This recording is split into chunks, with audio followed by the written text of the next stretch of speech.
Yeah, thank you. I'm happy to see you today. Actually, not see, but feel your presence anyway. My name is Nikolai Malinin, and I am an associate professor of our institute, the Institute of International Education of Moscow State Pedagogical University. And in our institute, I'm responsible for home reading. It is a discipline which deals a lot with reading, of course, analyzing literature and writing essays. That's why I decided to speak today about writing, and my topic is how to achieve clarity in writing. And I'm just going to switch on to the presentation and to tell you a little about clarity, what it means, why we need it as writers, and then I'm going to share some certain techniques of how to achieve clarity. So the techniques that I extracted from my personal experience in my personal experience, teaching experience, working with our students. So the examples that I'm going to provide you with today are taken from the essays that students write, from the literature, some kind of instructions and guides, writing guides that I use in my practice. So let me switch to the presentation.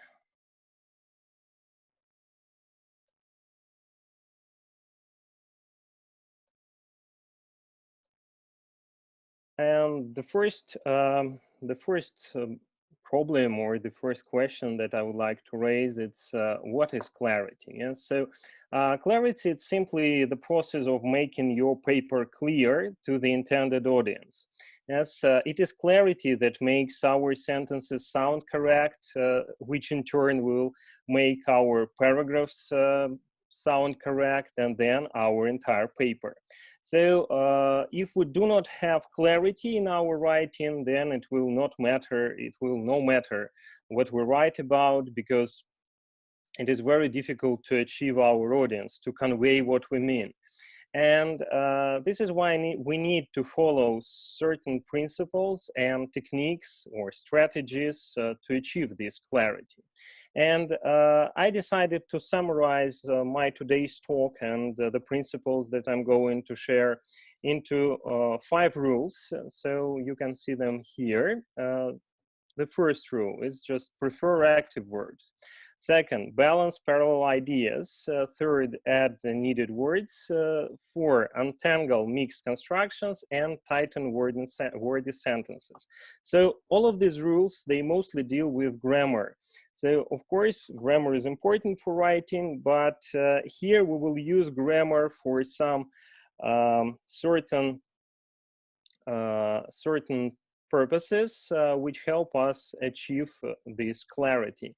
And as for these rules, they are like life hacks. So they are not, it is not the finished set of principles. Of course, just the instruments that you can apply to achieve clarity go beyond these 5 rules, but I chose the most common ones or just the most needed ones the simplest ones, just which I hope help you in writing, and especially in revision your drafts.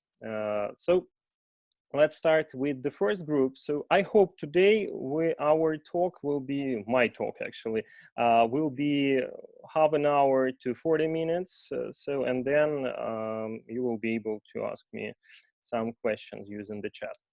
So let's start with the first one.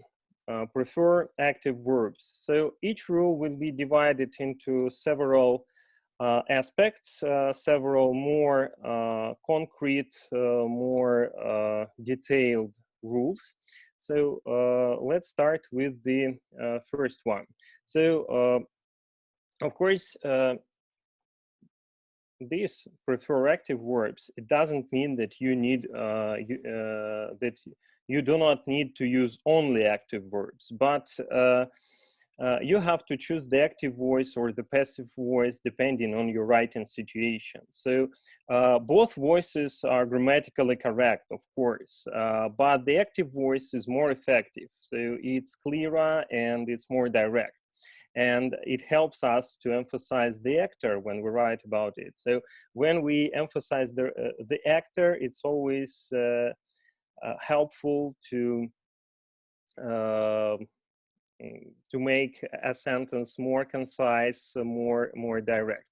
So here, for example, you see the example here. For example, two sentences are given, and the first is active one: a surge of power destroyed the pumps, or the pumps were destroyed by a surge of power. So here, just the meaning is the same, but the first sentence makes the emphasis on the actor, on what destroyed the pumps. So here again, if you want to be more concise, more direct, it's better to prefer active verbs and the active voice. So then the same rule, you can see the two examples here. Just the land was stripped of timber, and the settlers stripped the land of timber. Just a minute, I'm sorry. And here, the first sentence, again, says it's more indirect, more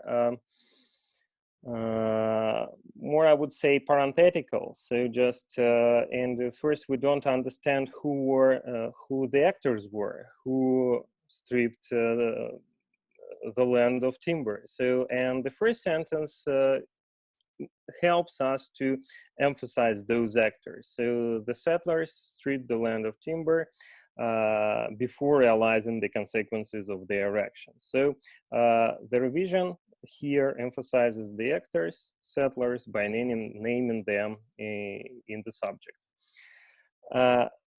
But of course, just in your essays during the exam, you will need to demonstrate the ability to use different types of structures, and the passive voice can be such a structure. Yes, and it can help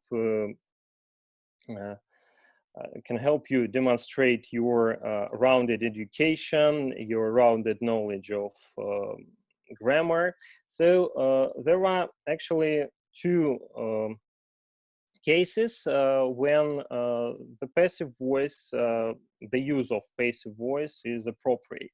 So the first case, it's to emphasize the receiver of the action. So here, for example, many Hawaiians were forced to leave their homes after the earthquakes. So it's important when we want to emphasize the receivers. So Hawaiians here are people who this text maybe deal principally with, or who are the main subjects of the text, and so on. So here Hawaiians are emphasized with the passive voice. Second, it's to minimize the importance of the actors. So when we want to switch our attention from the actors to the objects. Yeah? So here the text deals with tobacco, or just the production. So, and we can say that near harvest time, the tobacco plants are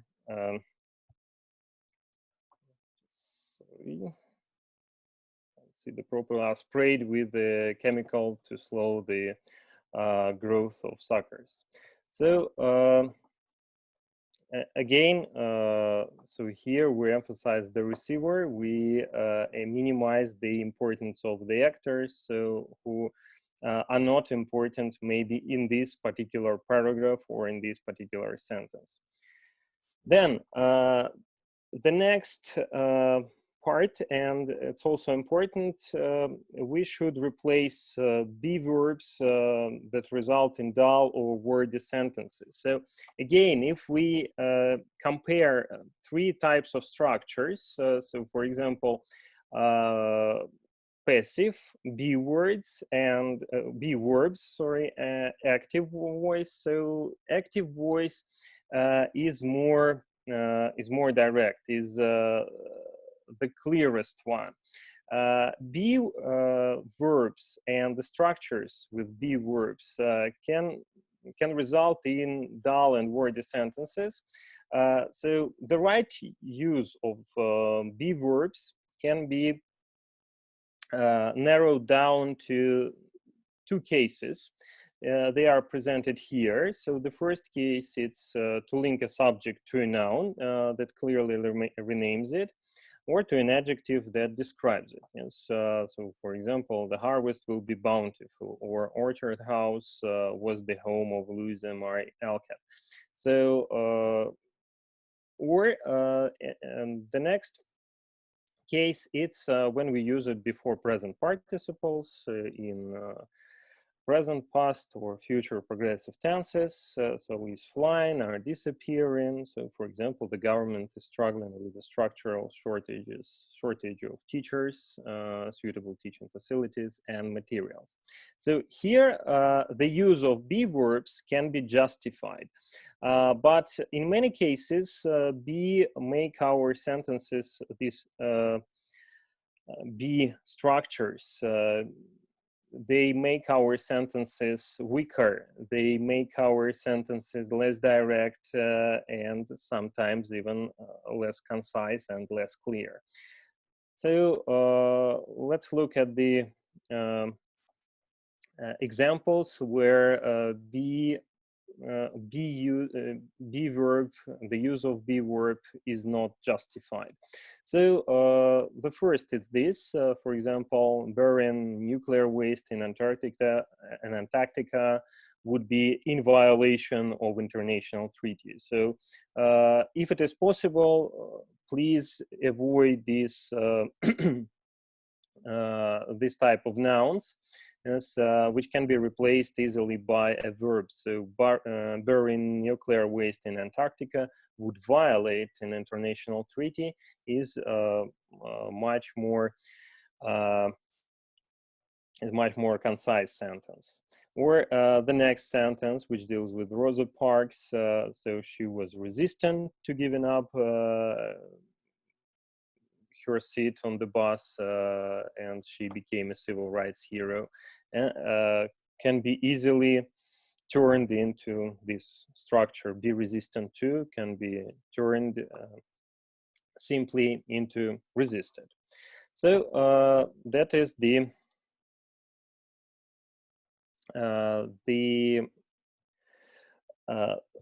first set of rules, or the first set of principles. So the next, it's to balance parallel ideas. So it also helps us be more understandable for our readers. So how to achieve this? Let's have a look. So first, we should balance parallel ideas in a series. So, and we should mirror the previously used grammatical structures. So, for example, in the first sentence, children who study music also learn confidence, disciplines, and they are creative. So, of course, it's logical if we use this series, confidence, discipline, it's better to continue this series with creativity. Yes, children who study music also learn confidence, discipline, and creativity. Or the same can be done with the next sentence with impressionist painters, where their vision shows that the structure should go with the previously used structures. Yes, so if we use believed in focusing, capturing, then it's logical that we use using instead of to use. So it's quite obvious, but you know, when we write and when we draft, we're sometimes so eager to express our ideas, to formulate our ideas, that we don't pay attention to these important details. And I think it's better to pay attention to them, and just if you feel that something is faulty, just try to correct. So the next idea for balancing, it's balance parallel ideas presented as pairs. And here we can break down this rule into three more concrete steps. So using different conjunctions, for example, coordinating conjunction such as and, but, or correlative conjunction, which always go in pairs, like either or not only but also. And the third point is to introduce comparison, usually using then or as. So if you use these paired constructions, just pay attention that pay attention to the moment that or to let it be to grammatical structures that you use. So let's have a look. So first, it's parallel ideas linked with coordinating conjunctions. So coordinating conjunctions usually link ideas of equal importance. So those ideas should be expressed in equal, parallel grammatical forms. So for example, Emily Dickinson's poetry features the use of dashes and capitalizing common words. Yeah, we have use of, and then we use capitalizing, which is a mistake, and it's better to mirror the construction, to use the same construction that you have in the first part. So Emily Dickinson's poetry features the use of dashes and capitalization of common words. So noun plus of, noun plus of. The same with the second set of sentences. So many colleges are making set scores optimal and encourage alternative application materials. So are making and encourage, so they do not go with each other. Yes, so just if you use are making, then please use encouraging after the coordinating conjunction and. The same is true to correlative conjunctions. They also have this kind of parallelism, yes, and the grammatical structure which follows the second half of the pair is the same. It should be the same as the following in the first half. So, for example, you can see the sentence about Thomas Edison. He was not only a prolific inventor, but also was a successful entrepreneur. So was here is an odd one because, you know, we have not only a, so we have not only a plus noun, then we should have it the same construction in the second part, but also a. So the same true for the second sentence. The clerk told me either to change my flight or take the train. So either to or to. Yes, just we can't omit to in this case. So we should to in the second case, to take the train, should reflect to in the first case, to change my flight. And finally, comparisons linked with then or as, so they should be expressed also in parallel grammatical structures. So, for example, for some situations, it's easier to talk in person than texting. So texting should be replaced by to text, as we use to talk before then.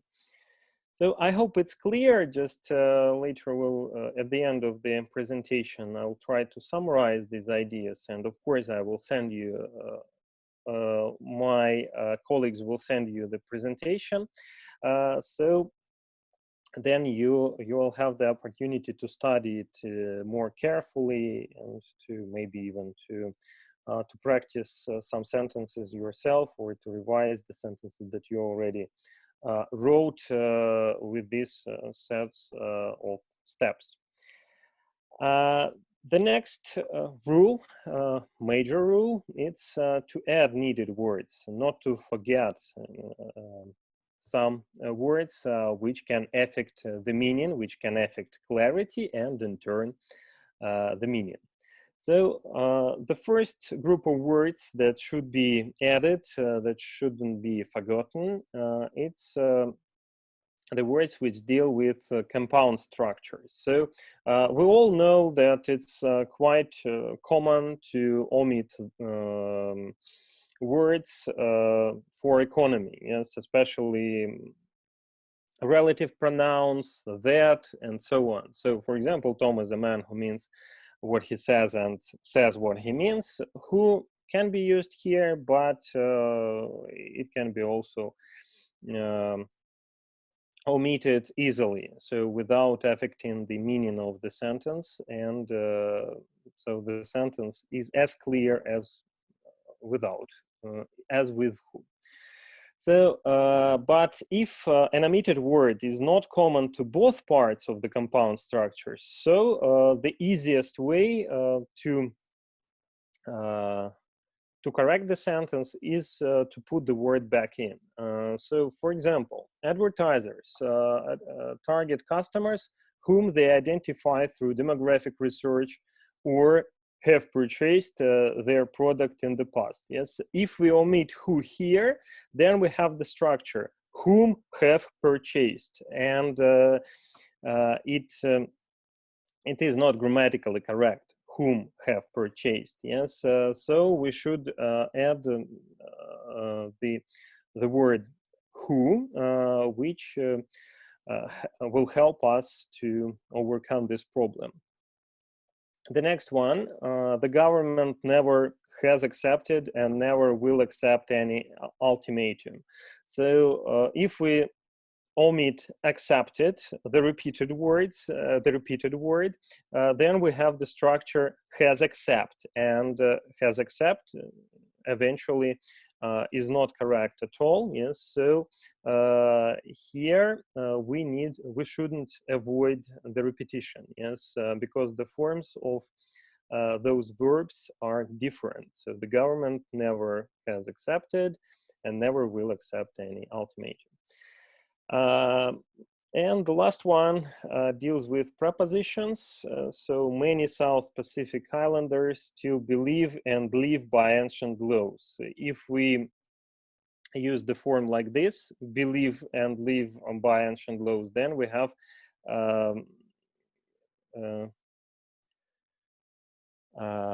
then our sentence seem to use belief with by. Yes, if we omit in, we shouldn't do that. We should put in believe in ancient laws and live by ancient laws, because the prepositions which are used with those verbs are different.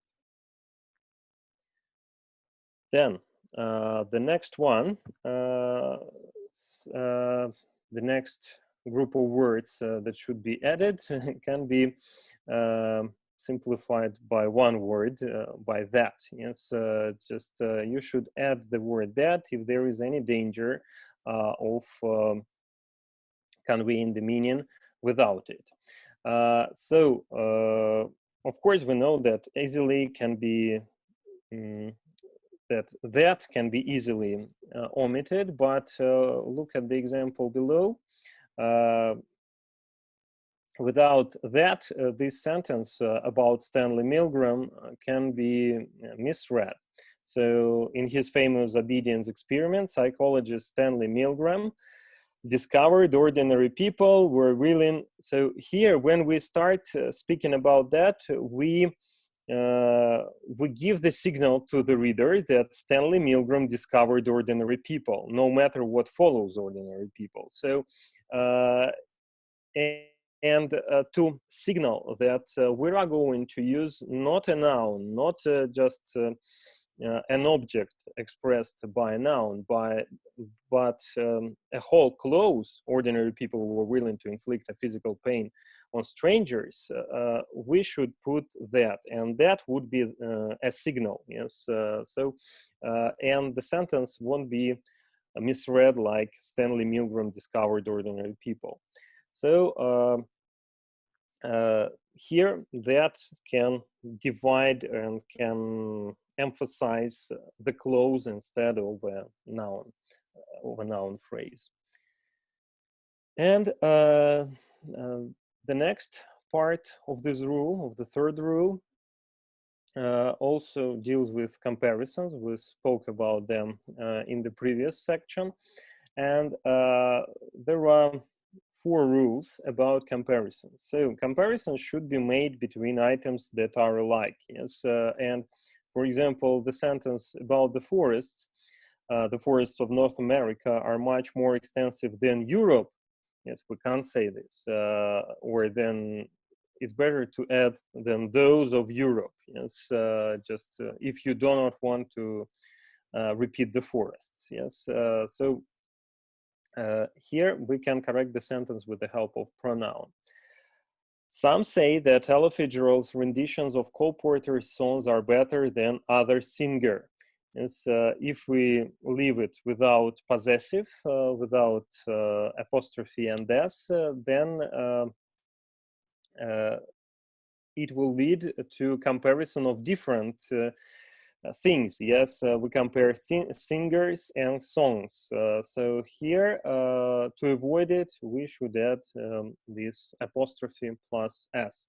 So better than other singers. One more thing. Sometimes the word other, and unfortunately I forgot to mark it, yes, with the quotation marks or with the color. So the word other must be inserted to make a comparison logical. So for example, Jupiter is larger than any planet in our solar system, but Jupiter can't be larger than itself. Yes? So then it's better to distinguish Jupiter from any other planet, and that's why we're going to use other in this sentence. Jupiter is larger than any other planet in our solar system. So we need to exclude Jupiter from this range of planets.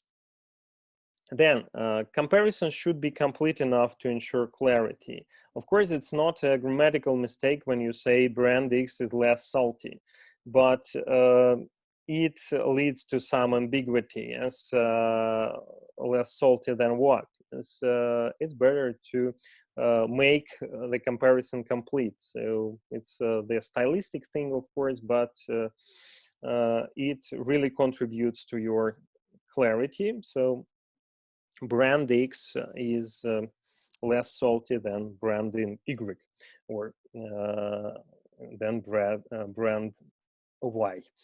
And finally, comparison should leave no ambiguity for readers. Look at the sentence which is ambiguous. Can help me more than my roommate. So who helped the narrator? Can or roommate? That is why it's better to specify that. Yes, to make the sentence clearer, we can use 2 strategies, 2 ways. Yes, can help me more than he helped my roommate, or can help me more than my roommate did.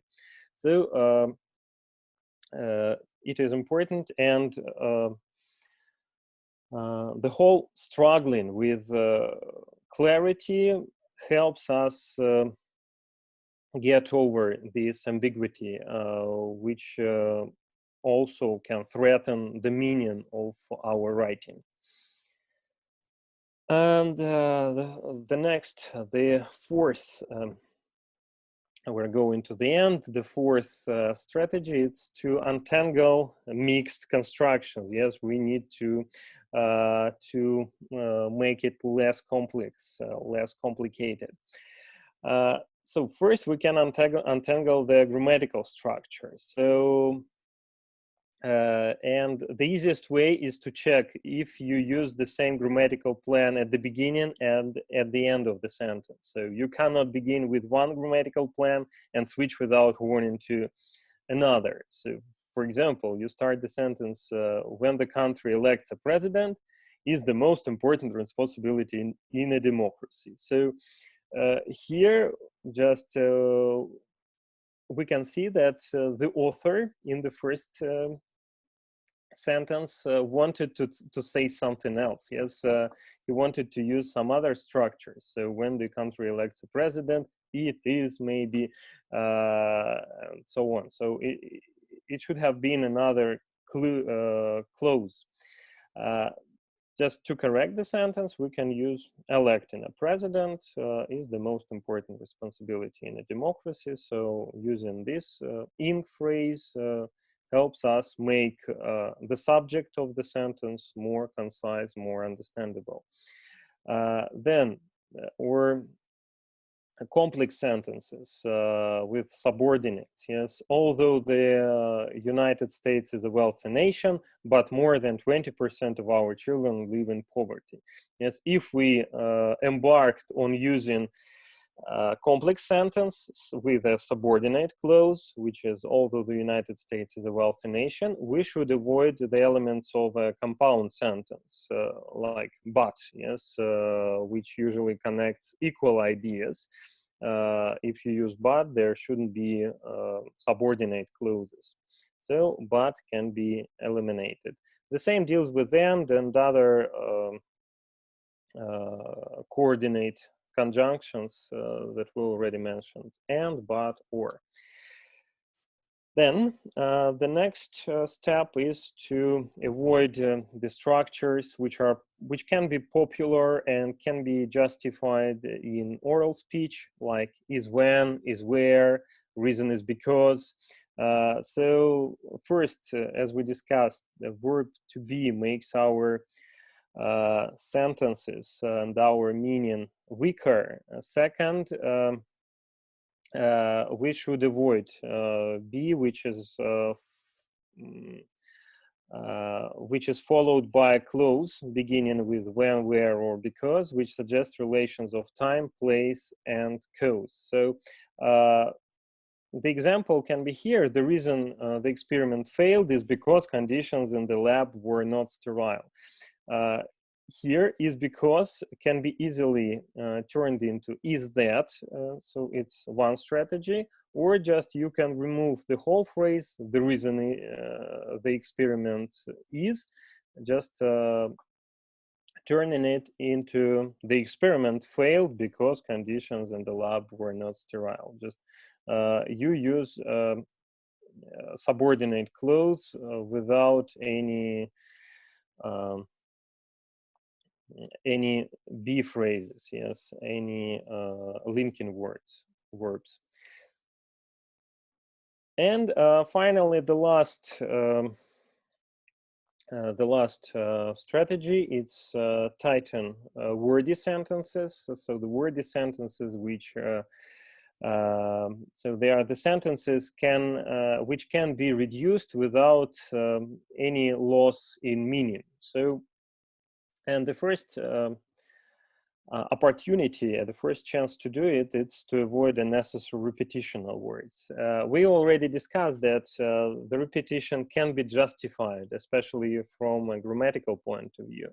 But here, there are several cases when the repetition can be easily avoided. So, for example, his third speech delivered in Chicago was an outstanding speech. So if we say that his third speech was outstanding, we do not lose anything in meaning.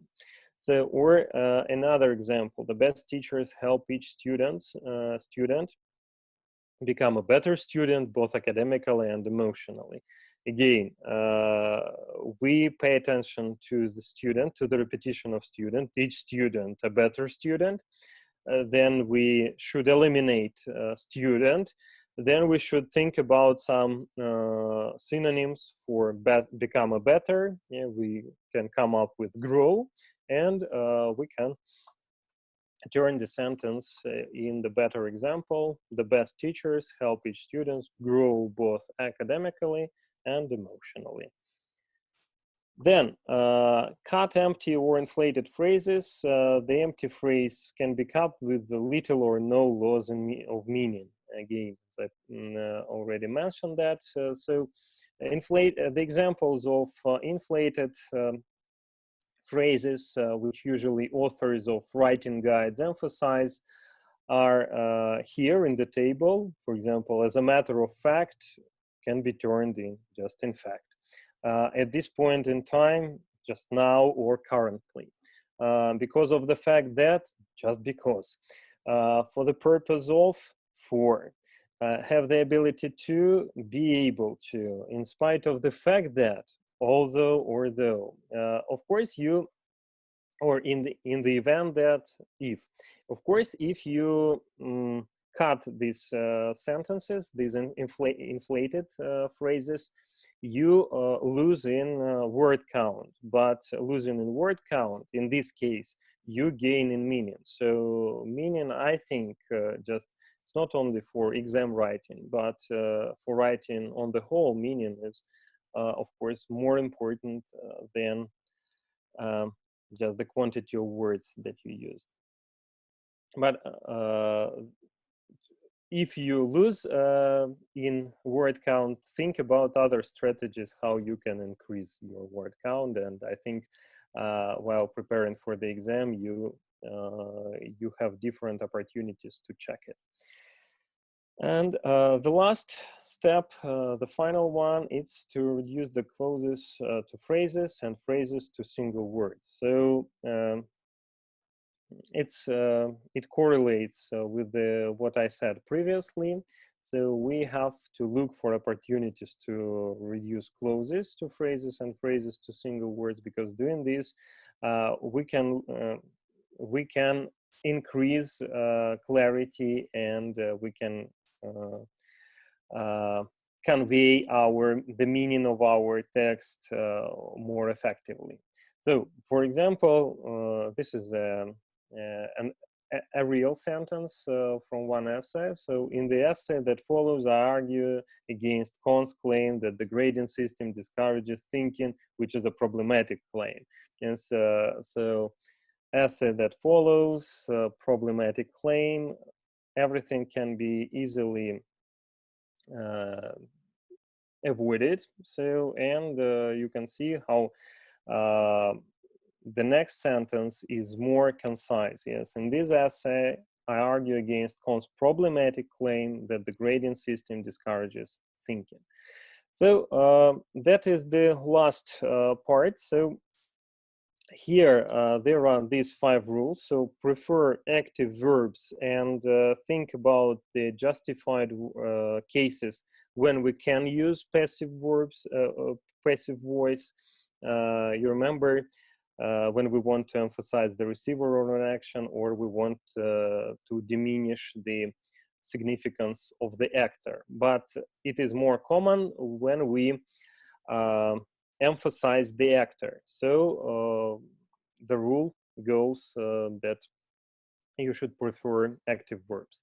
Then balance parallel ideas. Yes, if you use some parallel constructions, such as comparisons, such as correlative conjunctions, 2 parts of these constructions should be grammatically parallel, should be grammatically equal, mirrored. Yes, then add needed words if you're losing in clarity without them. These words like pronouns, or the word we had the case with other or that. So just do not hesitate to add them if they are really needed. Then untangle mixed constructions with rephrasing, with eliminating some unnecessary phrases, and finally tighten wordy sentences, again, just to make them clearer, to make them more direct. As for, I told you at the beginning that it is the kind of a trend that clarity is discussed in many writing guides, instructions. So as for the examples of such writing guides, I can recommend you these two books. If you find them, if you find them, I hope you will enjoy reading, and they are really useful. So the first, it's Rules for Writers by Diana Hacker and Nancy Somers. It's quite a thick book, and it's the 9th edition, as you can see.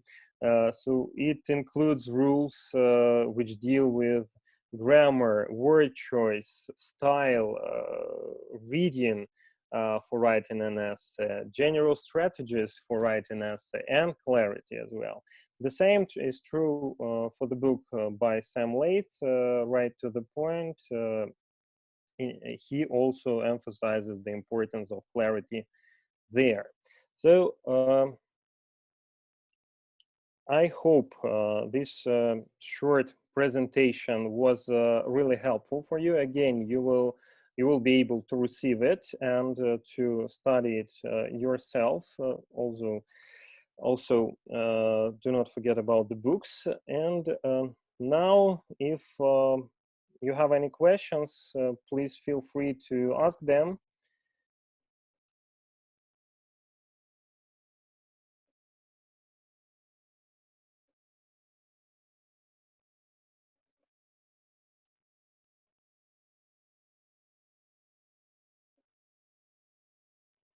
Okay. Thank you for your participation. So I wish you good luck with your, I wish you good luck, and I hope that your exams will be successful. So watch our next videos and stay tuned. Goodbye.